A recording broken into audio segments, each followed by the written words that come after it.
La dent d'en Nahuar.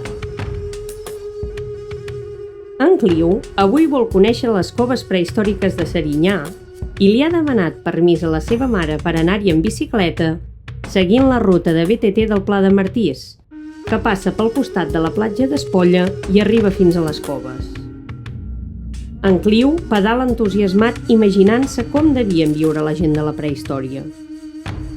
Se'n recorda que al Museu Arqueològic de Banyoles hi va veure restes d'eines, ossos, ceràmiques i dents d'animals prehistòrics com el linx de les cavernes, el rinoceront de les praderies, l'elefant antic.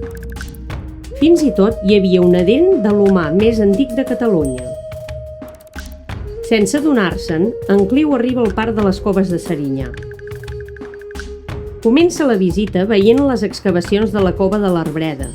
Tot seguit, visita la cova del Reclau Viver, que està molt ben conservada, i sembla que s'utilitzava com a magatzem de cereals o per enterrar els morts. Després, visita la cova de Mollet, i quan hi entra, com que és tan fosc i està distret amb els seus pensaments, cau en un forat que hi ha al terra. En Clio cau i no s'acaba mai, fins que es troba de nou a la mateixa entrada de la cova de Mollet. Veu que hi ha molta més vegetació i sent un plor que ve d'un racó de la cova. És un nen vestit de prehistòric que es diu Nahuar. En Clio no s'ho acaba de creure, però el forat l'ha portat a fer un viatge en el temps a 200.000 anys enrere. En Clio es mira el nen amb ulls de sorpresa i li pregunta: «Per què plores?» «Perquè vaig posar la dent que em va caure sota el coixí perquè la fada de les dents em portés un regal i l'he perduda», li contesta somicant en Nahuar. En Clio l'intenta consolar però no ho aconsegueix i al final li diu: «Tinc una idea. Jo sé on podem trobar una dent. Al Museu Arqueològic de Banyoles n'hi ha una i potser és la teva. Vine amb mi que l'anirem a buscar». En Clio carrega en Nahuar darrere la bicicleta per anar al museu. Entren d'amagat sense que ningú els vegi, agafen la dent de l'humà més antic de Catalunya i en el seu lloc hi deixen un paper que diu: «Ara la tornem». En Clio i en Nahuar tornen pedalant fins a la cova i deixen la dent sota el coixí.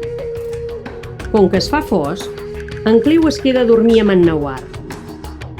Quan s'aixequen al matí, es troben un regal per en Nahuar a sota del coixí i obren la capseta on hi ha un linx de les cavernes molt petitó i bufó.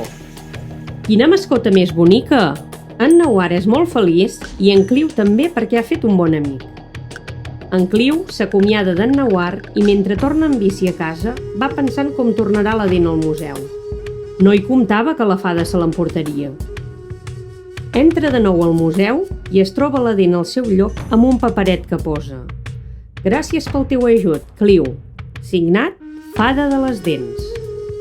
En Clio torna a casa ben feliç d'haver ajudat a un amic i content que la Fada de les Dents li hagi fet un favor.